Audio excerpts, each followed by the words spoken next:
morning, good day, everybody. I want to do something that we do at my club. And I want everyone, I know we can't see you, but put the heart up like this. And we can feel that love. Thank you so much. We needed that. It's an honor and privilege to be teaching this class. Now, the question is, to lifelong Toastmasters, why podcasting? People who love public speaking so much. This is how it started. Joe was my mentor. I was his mentee. And we would meet every week to strategize and write and block out our speeches. So we'd meet at this breakfast place. And I had all these ideas. I had this folder full of stuff. I'm very into self-help. I'm very into history. Joe's very much into science. So what happened was we'd start mapping all this stuff out. We'd push tables together. We'd have cards out. What we noticed when we were having these conversations, forgetting to eat our food, is all the customers started to listen in on us and stopped eating their food. And we thought, oh, we're on to something. So we thought about starting a podcast, because when you work on these speeches, what happens after you give one?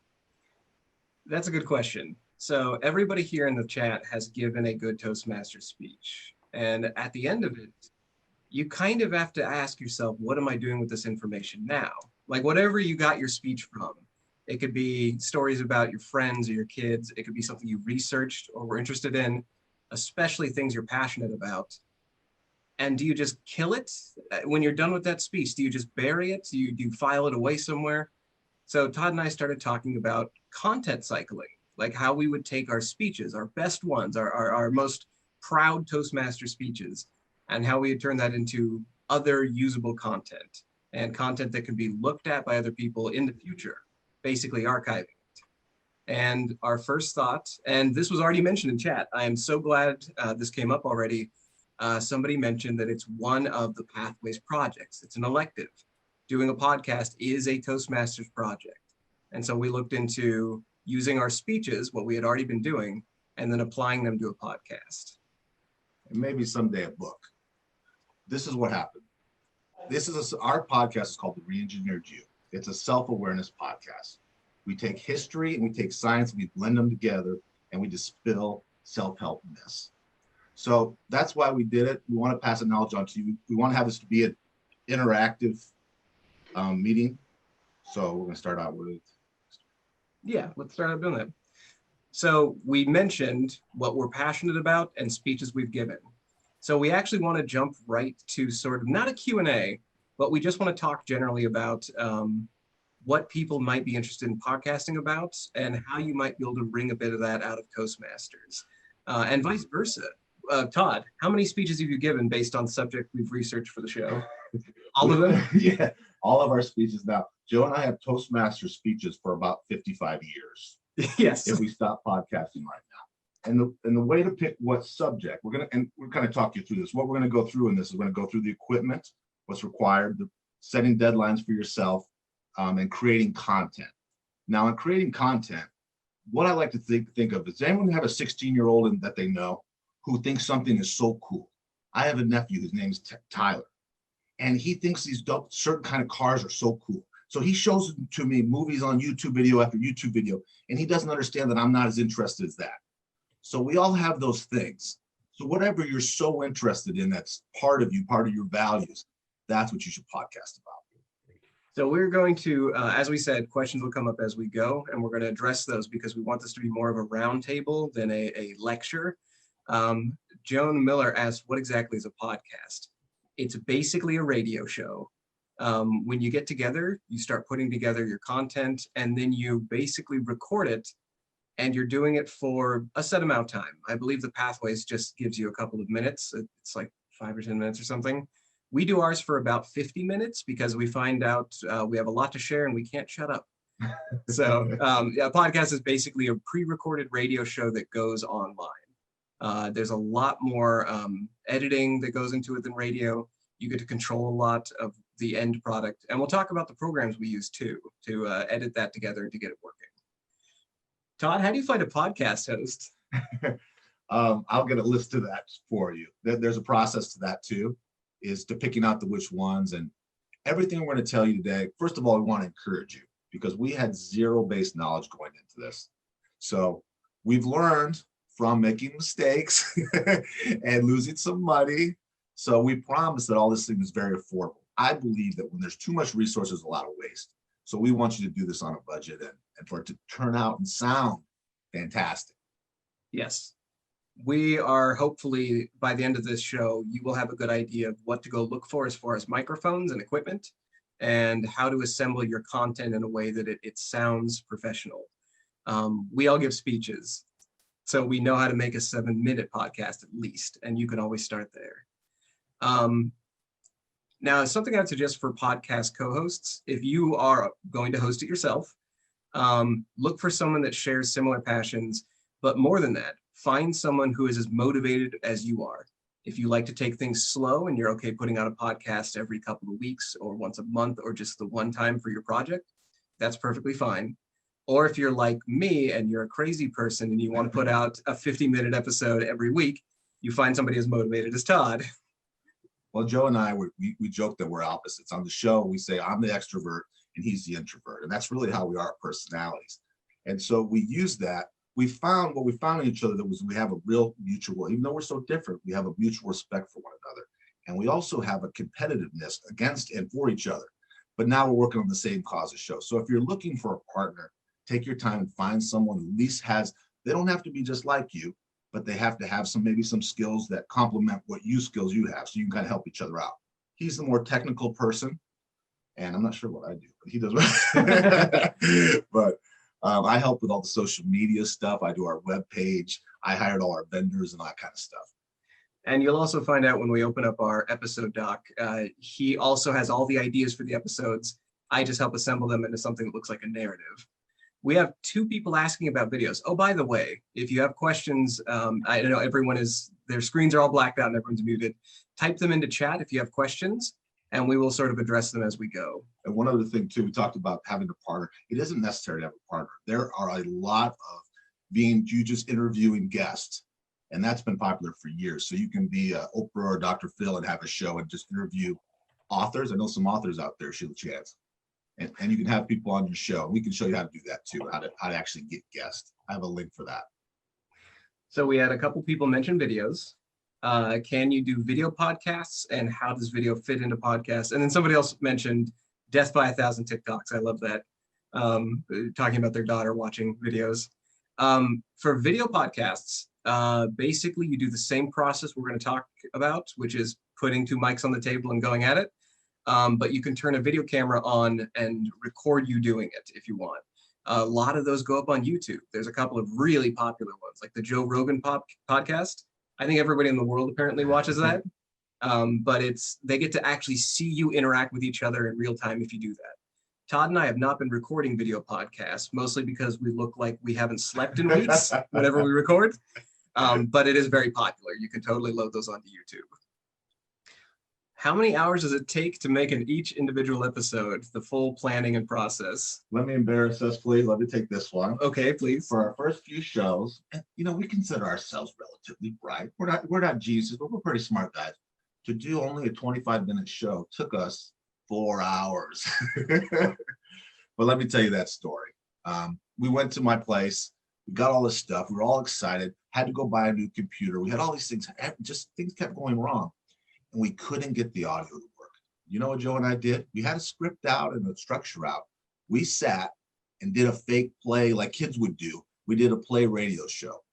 And yes, it was silly, but it was fun. And at least we got started. We held that date and we did a show, even though we didn't record it.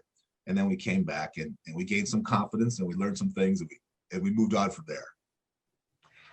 It was a lot of fun to do that initial one. That's the story we kind of use to demonstrate that even if there's going to be complications, you're going to run into kinks and you're going to have some technical problems.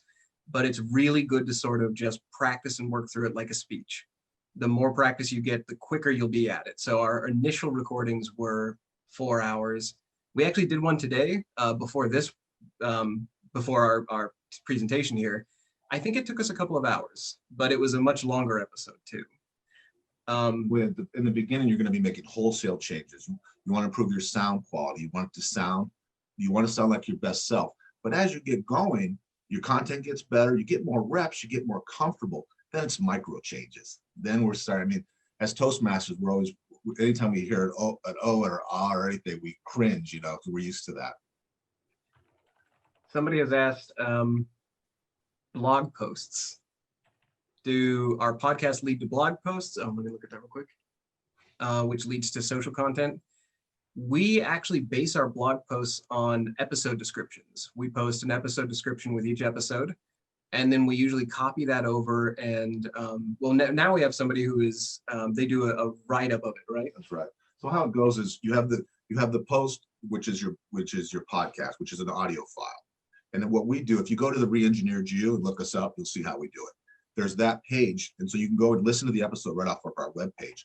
We also have a blog page. So we have a twin to all of our shows, which is a summary of what that is. And that's for people who's hearing impaired. And blogs are a good way to just promote yourself, promote your business. Because some people like to not just listen to it, they like to be able to review it later.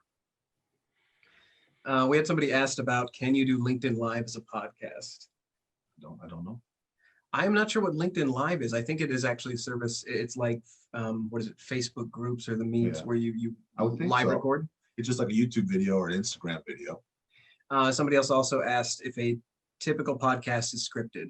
About half. While going through and researching successful podcasts, most of what I found, they either have an outline or some topic of the day that they're going to do, and then they just chat. They sit there and they have fun and they chat, and they sort of occupy the friend space in somebody's mind. Like when somebody's listening to a podcast on the bus, oftentimes they're doing it because they like the host. It's not even really, you know, the subjects can change day to day, but the host will take up sort of a bit of their time happily.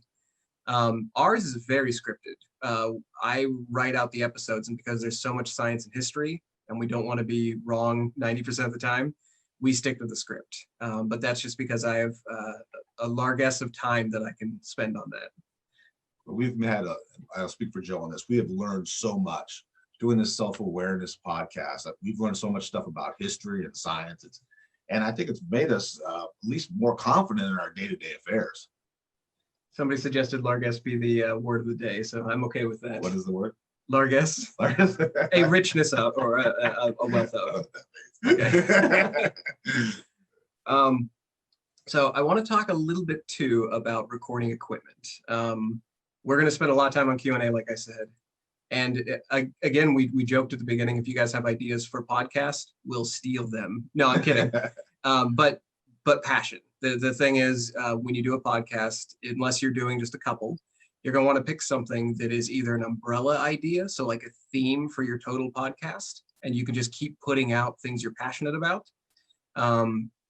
Or you can choose something that you know you can talk endlessly about, something that is really, really burning in you, and you could sit and record it over and over and over again and not get tired. For us, that's science and history and self-improvement, or self-awareness more. So let's get into the equipment. Okay, starting first. The most important thing is our Yeti microphone. Now these are reasonably priced. These are $100. I'm gonna take off the pop filter actually. Yeah. Now, most microphones is called directional microphone. Yeah. This microphone is very sensitive. It'll pick up sounds. I'm in a condo right now. It'll pick up someone's vacuuming. So you have to make sure that the room is very, very quiet. This is heavy. I'm putting it down. So, and how you do that, I recommend. Oh, thank you for the correction. Yeah. Generally, it's a soft G for largesse. So the first thing you need is a microphone. Yetis work very well. A lot of podcasters use them, especially for their first podcast when they're just getting established. Then you definitely need a pop filter, and this is going to keep it from puffing too loud. Now, pop filters can either be what we're using this moment, which is a screen. It hangs in front of the mic. I'm going to lift this, even though it's going to make the audio weird. So just for a second, that black bit on the end of the mic, it's hanging on by an arm. That's keeping our air from our mouth from blowing in and causing distortion. This is the little foam bit that was on the end of the mic to begin with. So that's another type of filter. Those are each quite cheap. We will get to the editing software in just a second. Actually, yes, we will include the links for these items in the Word doc that we share at the end of the session. They're not added right now. I think that's just a fantastic suggestion. So So with these microphones, each one is about how much? $110. Yeah, I think there was Best Buy was having them for about 130 at some point. Yeah, so they're not super expensive. Now, the reason why we went with Yetis is because they are USB, meaning they can plug directly into a laptop or a computer. Um, if you get older style microphones, you will need like a splitter and you'll need the old style cables, old style meaning like radio equipment. And that can get a little bit more expensive. So we went with plugs into a computer and are bashing things together with bones like apes. We could figure it out. So that's what we went with, is easy enough for us. Now, a very important thing, this is very, very quiet. And the way we do that affordably is these. And what we do is we Hold it up. okay.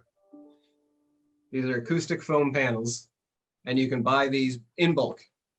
And what we do is speaking of cavemen, we put it on here and we create a studio. I don't know if you guys can see this. So this is just all those blocked in. This is very important. So this is one of the learning curves we had.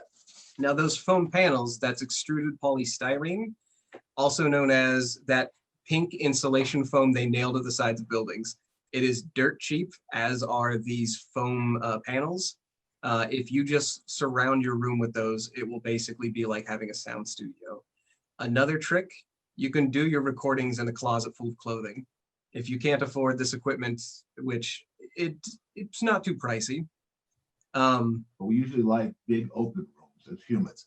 As a studio, you want small, closets small, storage shed small. The smaller you can get in there, stuffed in there. Even the Joe Rogan show, if you ever watch it, the studio is very, very tiny. Right. And he's using $1 million equipment. So yeah, if you have 6 different guests for a 15-minute podcast, that could be tough. If you are going with serieses, or if you need like a lot of people over time, that's getting less into like individual private podcasts. That's more like you would need serious sound engineering, and you would need serious equipment for that.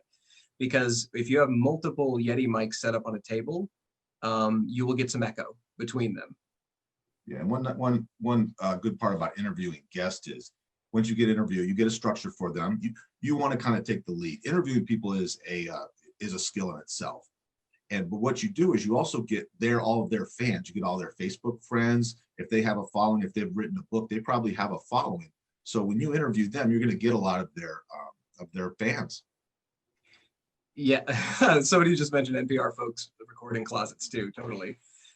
We had a question about mics cutting over each other, that if you plug all these mics together and everyone speaks at the same time, they will cut out. And that is true. One way to get around that, use multiple laptops, and you can splice the audio together. We're going to talk a little bit about the software. We're not going to screen share it because that would take up a lot of time and we'd have to load it on this computer, which could be a little bit tough. But we have Voicemeeter, which is the software that allows us to have 2 mics leading into one piece of software. So that is basically our mixer. You take up 2 USB ports in the back of your computer. The mixer basically feeds it into your recording device, your recording software. So we use Voicemeeter, and I think that's all one word if you look it up on Google. Easy to find. Free, that's the most important part. All the stuff we're doing is affordable. So again, we will include Voicemeeter in the links. And the actual software we use to edit and cut the chunks of audio down, that would be Audacity. Audacity is great. Professionals use it. I mean, like real actual professionals use it, and also it's free. So most of the stuff we're using is either cheap or free, because when we got started, we did not know how far we would take it. And we're still using most of the same equipment too. Somebody said a correction. They meant a series of 6 podcasts with different guests each time. That sounds fantastic. Yeah, there's a lot of shows out there that they have a different guest for each show, and that actually is their theme. And it's very interesting because you get an expert on there, let's say an author, and they talk about, let's say they're into time management, and they teach your audience a skill, and then you can put your life experiences in there too.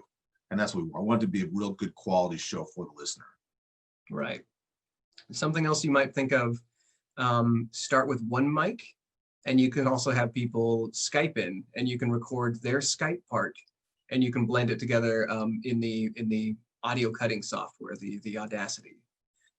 If you need more than one mic and you are in different locations because of COVID, you can also splice it together from different locations. So if, say, Todd, if we're not sitting here together, if he records from his house, his studio, and I hide in my closet like a child among my clothes, and I record into a microphone, if we take the audio that we've both recorded and I send one of them to him by email or Google Drive, he could then take it, drop both of them into the Audacity editing program.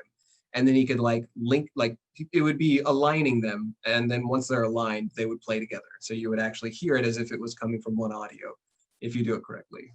Now, something I want to teach you that we made a mistake on is you want to pre-record and you want to get about 6 to 10 episodes up recorded before you release them. And when you do a launch, you do 3 because it raises, you do 3 episodes at once because it raises your rankings. We didn't know that until after we just did 1 at a time. There's important to be, the standard in the industry is to be at least a month ahead. So that's, we do it weekly. I mean, you don't have to do weekly. That's a lot. You could do a monthly or you could do a series of 12, but have some ahead. And I'll tell you, it's for 2 reasons. One reason is life happens. Accidents happen and, you know, things happen. So you feel secure to know that your show's not going to stop going. You're going to lose that momentum that keeps going. And another thing is it's nice. I mean, we do this work, and when it comes out 6 weeks later, that's how far we are ahead now, 6 weeks. It's like an old friend coming back. We're very happy about it. It's very exciting to hear what improvements we've made. Now that's all for very serious podcasting. You can still just play around and record an episode, release it to your friends and see how they like it. But yes, if you're going to up your game a bit, so to speak, do what Todd recommends. That's a good idea. And for you professional speakers out there or want to be professional speakers, all the big boys and girls in this industry, they all have their own podcast. That is true. I hadn't thought about that, but almost everybody you look at, if they are speakers, gurus, TED Talks, anything, they all have a podcast. Malcolm Gladwell, Simon Sinek, Tony Robbins, Brene Brown, all of them. Now, Todd, are you ready to talk about how we assemble our content? Please. Excellent. So yes, Bill Gates, I'm certain he does, or he has that and then legions of podcasts dedicated to him. So, okay, now we were warned before we started this that it takes a couple seconds for screen share to start. So when we click this, it's going to be a little bit of a delay. So we're going to switch over to our outline. And I'm going to immediately scroll down. You're not missing anything. This is our outline for the show today. I'm going to scroll this down. And I'm going to show you what Todd does. This is part of, I think about 90% of our unattached ideas are Todd's doing. So if you see something weird, blame him. Something misspelled. It's not a kindergarten person who writes that. That was actually me. That's the proper way to spell those words. Right. So when we talk about using your passions and finding a place to put them in a podcast, this is mostly what we mean. What we want to do on this is if you're sitting around just hanging out, watching Netflix, if you're reading a book or watching a documentary, whatever you're into, and you just kind of have a neat idea. It doesn't have to be a whole episode either. It can just be like, this would be something fun to say, or this would be something that goes into an episode someday. For instance, 2 ideas that Todd put in here that seem like they fit well together. Is college really an education? That's a question he had. And then I put in, the blame game. Underpaid workers without a degree blame themselves for not knowing how to test or get scholarships or whatever. Underpaid workers with a degree blame themselves for choosing the wrong degree at 18. Those kind of fit together naturally. Sometimes it takes a lot more. We have about a dozen entries here on screen. Oftentimes it takes 30 or 40 entries before we get enough to fill out an episode. Luckily, Todd has a lot of these questions and ideas, so we do get there. I want to brag about my partner here. He makes me seem a lot smarter than I am. He can take these crude caveman ideas of me, and then we've researched the heck out of them. And that's the thing, that the more time you spend on it, the more quality. It's just very similar to speeches, the more time you put in. But Joe, being the fantasy writer that he is, do a really good narrative, and his structure is really good. He's even to the point where he's building tension in our storyline, so it kind of brings the listeners in. Right. What I would recommend for all you Toastmasters, go through your speeches you've given. You've given, 10, 20 speeches if you've completed a manual. You've given 40 or 50 speeches by the time you get your DTM. If you're just casually going to Toastmasters, you can get a lot of good material out of your speeches and just put them in a list like this. See which ones rhyme together, which ones feel good together, which ones you can mix and cross-pollinate ideas. It's a really easy way to sort of start getting episodes assembled. Assembly, I think, really is the harder part, because once you sort of have an idea of what you want to talk about, well, we're Toastmasters. The talking is the easy part. You kind of can't get Toastmasters to shut up sometimes, me especially. One thing I like to do too is in all my affairs and with my fellow Toastmasters, and I got Chris Jeans is in there. I know a lot of my friends are out there. Is I'll ask them something. Say, did you know about this? Did you know that, whatever statistic it is? And if I get a wow, then I know I got something. But if I get a, yeah, no doubt, everybody knows that. Then it's time to keep digging. We're not there yet. Right. That is specific to our mission in our podcast. We actually use the phrase, we're trying to get through the no-duh on the internet as far as stories we're telling. But do no-duh. I mean, like if you have a speech, everyone knows it already, but you have a spin on it or a neat thing you want to talk about. Like it's, what's a common story everybody knows? I'm trying to think of one that is like very, very obvious, very, very common. JFK was shot. How about that one? JFK was assassinated. If you have a neat idea or spin or theory, then you've got enough for a podcast episode or an episode on YouTube. In fact, that's basically what YouTube is now. It's, theories. It's oftentimes. Now, on here, we also have another highlighted section. Everybody wants to have a book. We can explain how to do it quickly, how to do it effectively. So those are two different ideas we're going to focus on briefly. I just highlighted them in this doc so you can see that some of them go together, one of them does not. And we're going to get to basically the second part of our content. We're currently in screen share, so we're not taking questions quite yet, but when we bounce back out, we will take those questions. So here is where our information goes once we have it assembled. You'll notice that the writing your first book episode, there is not much there because we did not get enough ideas to fill that episode out. But we still include it because eventually we are going to do it. The college/higher education thing, how much is myth? How much is actually helpful? How much do you need a degree? How much do people get paid without one? That actually is almost completely full. We got our talking points from Todd's notes and my notes. And we do something special because we're not, no one is the captain of the ship. We're pretty democratic about it. So we put a rating system in our Google Docs. We rate it 1% to 100% on how interested we are. And then we sort of go through and we do the most interested ones first. So the ones that we both find highly interesting or things that we really want to see happen. And it's really good when you get granular like this. It seems like a lot right now, but when you do brainstorm and you got a good idea and you start digging, things are going to come to you. 3 come to you like that. It's just the point of getting the first thing, this subject, and this is much like a speech or writing a chapter for a book. You want to get that first idea going, the rest is going to come to you. And you can start chicken or egg with ideas. Todd, almost without exception, puts questions into our doc, which is lovely because that gives us things to go research and to find out. I will usually put in the research. I'm skimming magazines or I'm online looking at interesting facts and history points. And so I will usually drop in unattached studies or unattached facts from articles. And then Todd has questions. And so they kind of come together nicely sometimes. So for this example only, we're going to pretend we're going to do an episode on college and higher education.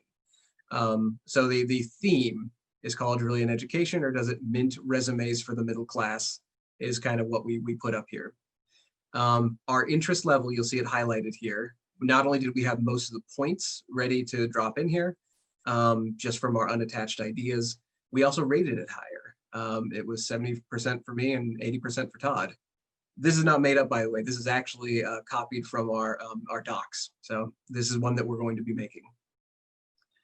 Here is where the structure comes into play. This is the secret ingredient, by the way. It's good to make a blank or something to follow. It does not have to be this detailed. I can't stress that enough. It's good to have a narrative. It's good to have a speech that you've done about it. Or if you're just doing a 7-minute podcast, that speech itself can be it. The reason why ours looks like this is we based it on basically, there's a couple of really good speakers like Malcolm Gladwell. There's a couple of educational speakers, Freakonomics. Yeah, we like the idea of introducing a short narrative followed by our introduction. So the narrative gives someone something juicy structure, like it's a little bit of a amuse-bouche for the facts that are about to come. So we talk about like Franklin Delano Roosevelt. They shot at him, like his own ship, the William D. Porter, shot at him with a torpedo once. And it was such an interesting little fun fact and a narrative. And we opened an episode with it once where the torpedo is cruising at him. It's going to hit his ship. And he turns to a Secret Service member and says, "Take me to the railing. I want to see it." And he's in a wheelchair and they wheel him over so he can see the torpedo coming at him. And according to some sources, he ordered them to pull out their pistols and fire at the torpedo to try to stop it. That wasn't substantiated in the research, but it was kind of a fun thing in some of the articles. So we like to start with a little bit of a teaser, like 3 minutes or so maybe, and then we do our intro and then we start talking about our thesis. And it's structured about 25 episodes in. Joe looks up from the computer. We're mid-episode and he says, "You know what, Todd?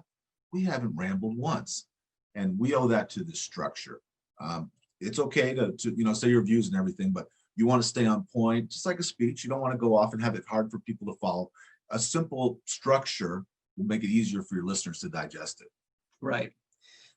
Even if it is as simple, like if this entire blank section for you, if all it says is introduce my guest, speak to my guest, talk about what my guest spoke on, that's fine. A structure will just give you sort of a map to go by in case you kind of get lost mid-podcast, because it's really easy for us to ramble and to go off subject. We love the sound of our own voices right there. Public speaker, Toastmasters. I think that's the sound of everyone silently nodding with you behind blank screens. Now, another thing that's going to cure you up. If I see a show of hands, who hates the sound of their own voice? This will cure you of it. Oh, there I see a thumbs up. This will cure you because in the editing process, to get better, it's not like a speech. It's a different kind of communication. You really have to listen to yourself over and over. And you listen to yourself enough, you start to kind of like your voice. Todd can say that because he has a radio voice. It took me quite a few episodes before I got there, but yes, you will get a sense for how you sound. And it's fun and it's exciting when you do a recording. To me, it's much like a speech. And afterwards, I just get all pumped up and it's exciting, right? It is very exciting. My favorite thing in the world is reading about interesting stuff at 3 a.m., finding a research article that just blows my mind. And then I start texting Todd when I know darn well he is asleep. I like the research. I like finding out interesting stuff to share. And I like knowing that when he wakes up, or maybe I'm waking him up, that he'll see something interesting. So we are going to now return out of our screen share. So let's see, stop share. And we're going to start talking questions. Can you make Zoom a bit bigger? I don't know how I would make Zoom a bit bigger. Oh, zoom in. Okay. Yeah, it directly shared from Google Docs, so I think I would actually have to make the letters bigger. Let's see. If we do a video meeting recording and upload it, is there days that also considered a podcast? Is these days that also considered a podcast? Yeah, I think so. Yeah, somebody else asked for full screen for readability and large screen. Yes, I apologize. We will send out that link before we are done here. So you'll be able to go through everything we said and sort of like pick through our notes. And like I said, those are real. Eventually, if you listen to the podcast, you will see those exact notes come up in episodes. How many episodes did it take until you felt you found your niche in podcasting and your voice? You want to go first? No, I think you should go first on that one. We just did a podcast about this. When you start something, you have to have this kind of boost of confidence Kind of like when a new member comes to Toastmasters, we're clapping. Oh, you're the best we've ever seen. You're a natural. You kind of feel that way. And then about 8, 9 weeks in, you're like, I can't believe how horrible that was. First of all, we're embarrassed about how short they were. We're doing all this study, and then they were 25 minutes. But I have to give a shout out to Sheila on here. She is our super fan, and she's listened to every syllable of all of our episodes. And I was talking to her the other day, and I said, "Oh, we're getting so much better. We're getting so much better." And she stopped me. She said, "Todd, your show was always good.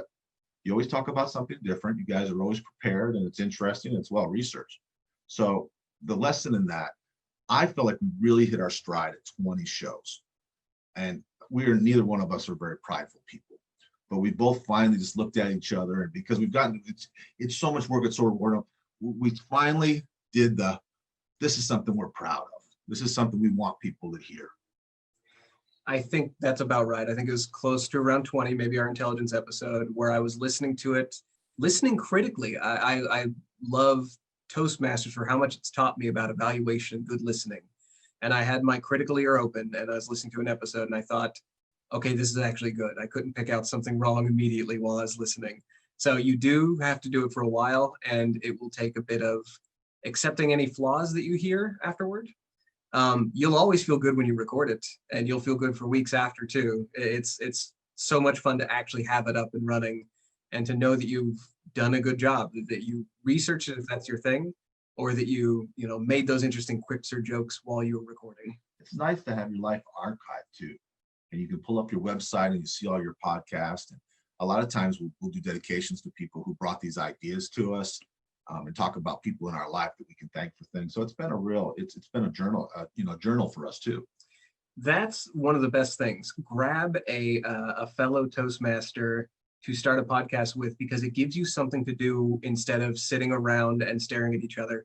I can't think of a better way to sort of have a friendship than to have a mutual goal and go achieve it each week. It makes you feel really good.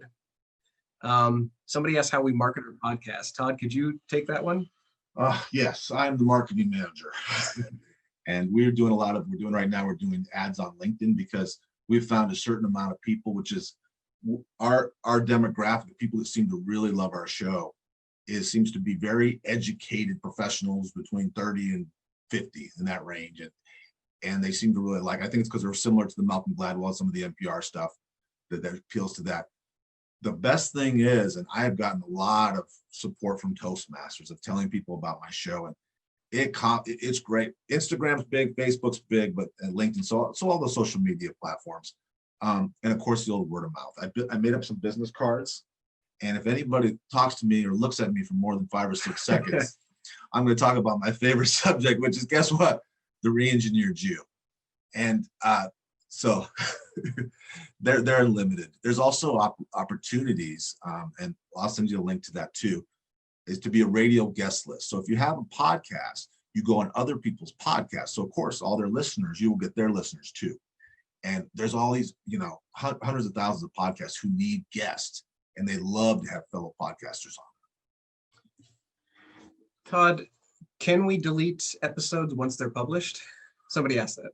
Not when they're already dropped on. If they're already onto iTunes or Spotify, or they're there. So you can delete them back off, but once the genie is out, they would have at least been listened to. So you can delete them off of a platform, but they've basically been exposed. So if you're doing a racy podcast or something that's questionable, or if your facts are wrong, we run into that a lot. We'll have a research point that is slightly wrong, or history slightly wrong, and people will call you out on it. We haven't had that happen too much, but it can happen. So consider what you're publishing before you publish it. Somebody asked where we release our podcast and what is it called. We're going to drop that into the links at the end of this episode so we don't distract you from the session here. How do we collect data and know who our primary audience is? I do the LinkedIn. I follow the webpage, and I do all the contact people. So pretty much it's just people who have searched us through. And I don't know if that's an answer. Okay, yeah. Search information is good. You will actually, if you decide to run ads, or if you decide to look at other people's podcasts, you will probably glean the most information from that. Reviews are also a big one. Yes. So, it's just like feedback in a Toastmasters thing. We get lots of reviews. So we read all those and we take them seriously. We give them the right amount of importance, I guess. Right. As at the beginning, your audience will be entirely the people you talk to. You will not have, you will very rarely have stray people online randomly walk into your podcast once it's up, unless you are advertising to them and saying, please look at my podcast. It's a big sea out there. So you have to kind of find your niche, your people. Right. Your podcast will be a dinghy that you're standing in the ocean, and then off in the distance, you'll see other ships. So you got to yell and scream and tell everybody how great it is. Right. But probably the best part of it too is bragging to friends and saying, hey, look at my podcast. But yes, the part where we're starting to get questions about monetization and views and things like that. Monetization, the big one is you can sell advertising, just like a TV station would or a radio station would. So that's where the big bucks is when you sign a contract and say, we're going to put you on our episode. And in order to be able to do that, you have to have a certain amount of listeners. And it doesn't have to be 1 million downloads, but it has to be enough that a company would say, okay, I want it. And then you get demographics and say who your customer is. And they don't always have to come to you. You can call them up and say, Freakonomics has got a Bank of America, so which they go. So they found value in there, and that's a big national one. But it doesn't have to be a national one. It can be a car dealership here in Hillsborough. It can be anybody. Now, somebody asked or said that they were concerned about getting the highest audio quality for your podcast possible. Those big ones that we talked about, soundproofing, acoustics, those are the extra steps. The first step is the mics and getting the software working together. I would suggest doing a couple podcasts like that first, and you will hear echo. You'll hear weird sounds in your house. You'll realize that everything around you in your house makes some kind of squeak or noise or bump. And then eventually you start sort of narrowing those out. You start eliminating them. And then once you're done eliminating those, that's when you start looking into foam and things like that. So there is a step-by-step process. The bare minimum is microphones and the software we talked about. And then from there, you basically start troubleshooting. Now, usually, okay, so we're going to talk a little bit about ads. We don't know too much. Hold on. I know some people know what that is. Yeah, would you like to monetize? One of the biggest opportunities and why all the professional speakers do podcasts is for public speaking. Of course, we're in a time now where everything's Zoomed and that business is taking a dive, but keynote speeches and training is where there's very good money in that. So that's one of the goals of us, is to self-promote our brand and our style of speaking and give it to some companies and some nonprofits and some profits. Somebody asked, Joe, what do you mean by introvert? You labeled me an introvert, so could you explain that? Joe doesn't like people. Okay. He doesn't want to. Maybe that's fair. I'm the kind of person who would I like to sit in my cave and research things to death, and then I will eventually bring them to Toastmasters and talk about it for 7 minutes. Joe is the nicest, kind, most patient man to work with me. I am obnoxious, and he just lets me get it out of my system, and then he puts me back in line, back in the structure. Right. It all wraps back to the structure, and that structure we showed you that keeps us kind of grounded. I don't know how many listeners it would take to start being able to make money. Usually with blogs, you start doing ads at about 1,000 listeners a day. So I'm sure there is like a section there or like a sweet spot for when you can actually start ads. We do not run ads on our podcast yet. We have chosen we advertise our podcast with a small budget, but it's partially because we want to build up a following first. The greater your platform is when you start running ads, the less people you will lose to ads. So some podcasts, they have all of the ads in the beginning, and it drives people insane. Some people put all of their ads probably, they'll space them out nicely so that they're short and not too intrusive. Ours have 0 ads so far. So if you listen to an episode, there's nothing that's going to interrupt you. And we have set up our own.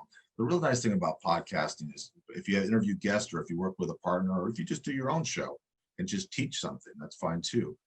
What's really important is to set deadlines for yourself. And so you have a recording time. And we've been very good about keeping our recording time. Todd, I didn't notice this until somebody mentioned it. Have you ever noticed the introvert on our webpage? Is it spelled wrong? It's spelled wrong. Oh, goodness, dang. That's been up for about 6 months. So thank you. Yes. That also may indicate to you when I say that I'm researching and I'm on the back arm of this process, I do mean it. I don't think I've been to the website more than 10 times. That's proof that I did the website. How do we advertise our podcast now? We started trying with Facebook ads. We want to get really, really targeted niche, but we found out that Facebook, although you can target really niche groups of people who are into the same podcast as what you do.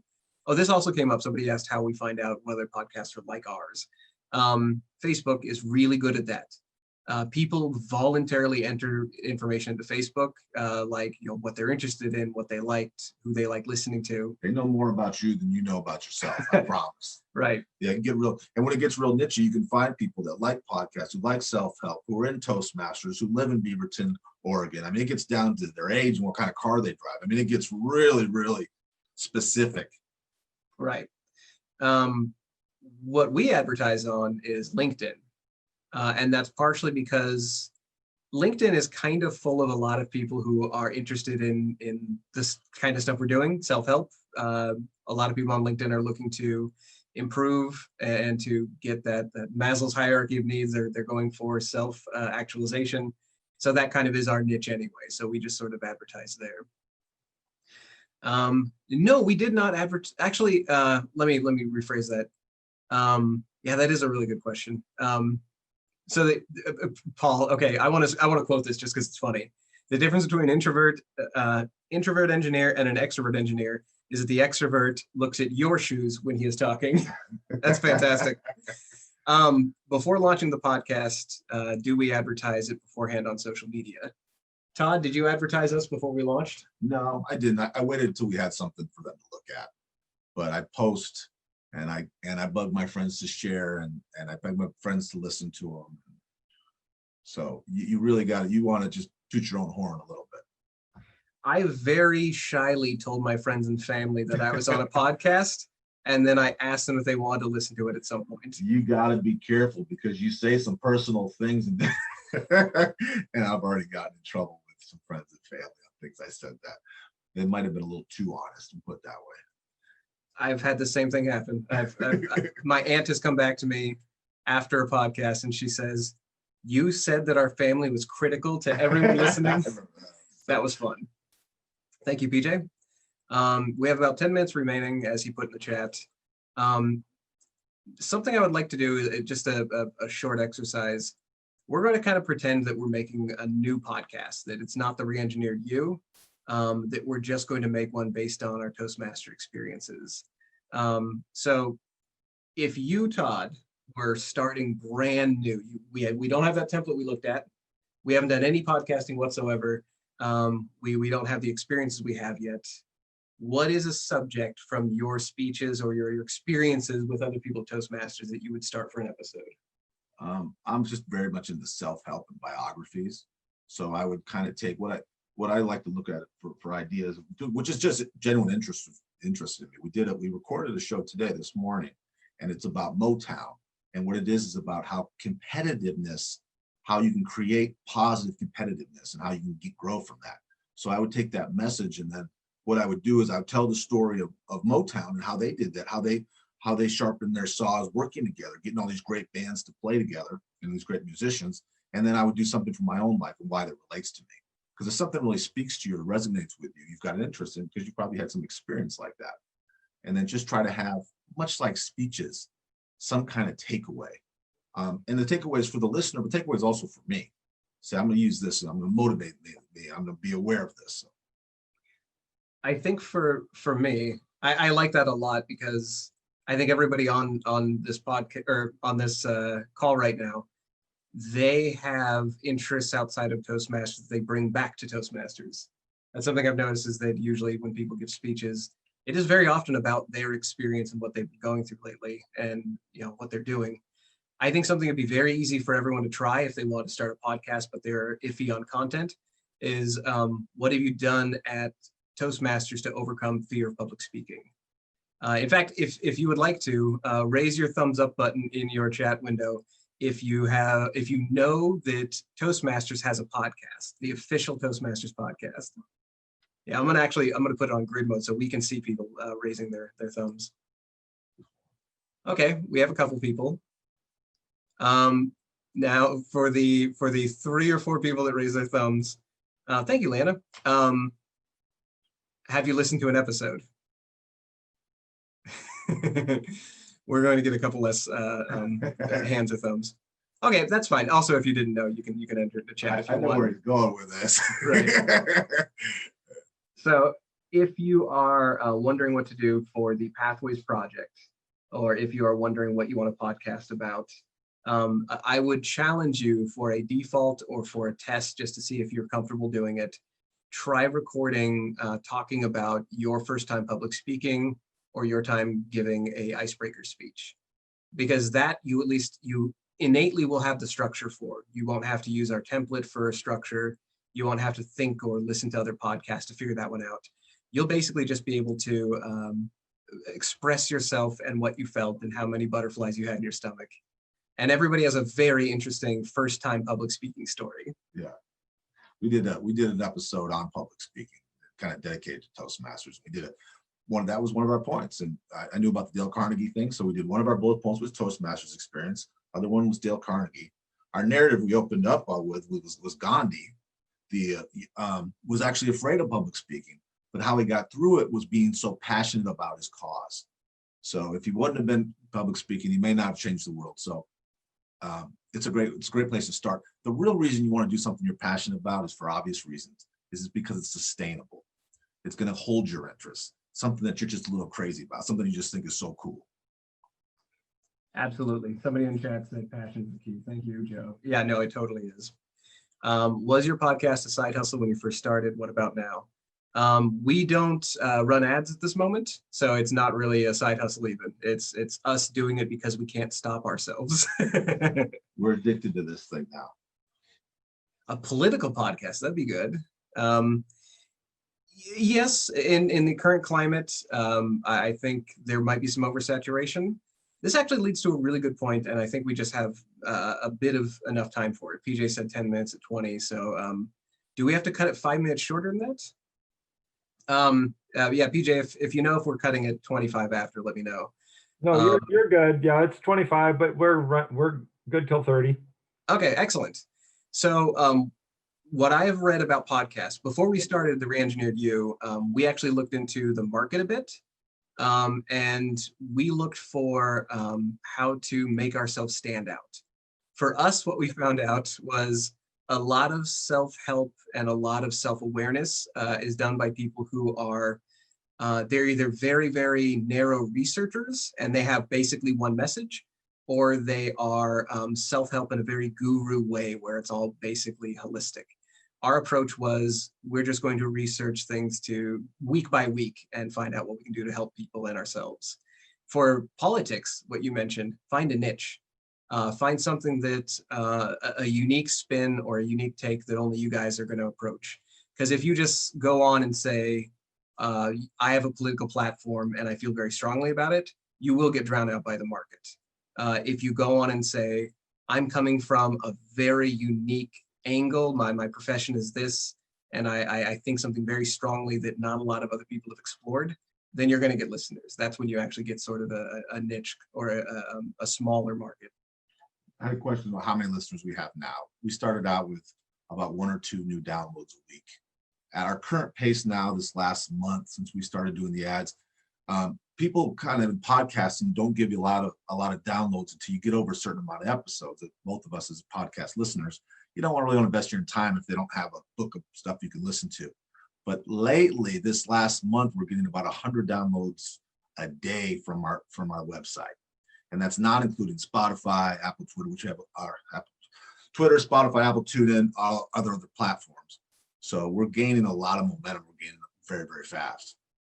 There is a tip point to everything online. You've heard the term "go viral." Usually you will have one episode or one article, whichever you're doing, whether it's a blog or podcast, And once it gets popular, the rest of your material will usually follow, although it won't do as big of numbers. You will never know what your unicorn content is. The unicorn content is you make an episode that just hits every button for a lot of people and it goes viral. And then that will sort of expose the rest of your site or the rest of your podcast. So you do have to do repetitions. You can have a bunch of amazing ideas and amazing episodes, and just one of them will attract attention, then suddenly people will actually start finding you. Is there anything you want to sort of speak on to wrap things up? We got about 3 minutes. I want to just thank everyone for putting. We're really honored to be here. We love Toastmasters. We've learned so much for it. We have a lot of friends and family here. Joe and I are trying to define our relationship. We're not like brothers. It's fun having a creative product like this. It is a lot of work. It is so much more reward. And I challenge all of you out there. This is all stuff you can do. And the nice thing about this, we just break this down and get it into small bites, and you can do it, I promise. And it's worth it. We'll continue taking questions up until 30 after, which is a couple minutes. But I think the last thing I'd like to share that I find the most valuable is protect the process. You can have a lot of ideas, you can have a lot of neat things you want to share, you can have a lot of people behind you, but the one thing that you want to protect the most is the time every week that you put into it and the process itself of making it. Because if those collapse, if you say 1 week, I don't feel like it, or if you have technical issues and you just sort of bail, you're less likely by far to do it next week. And then the next week, it becomes even tougher to pick it back up, especially if there's people coordinating with you, a partner or something.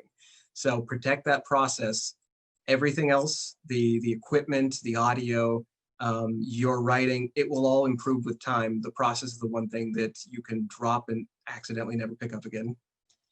Everyone in the world, and each one of you has a story to tell. And everyone in the world has something that they can share about, either something they've accomplished or something they've survived. So put your life story out there and share it. It's worth it. Absolutely. And if you guys start a podcast, let us know on Voices or let us know somehow, and we will go on and we'll leave you a review.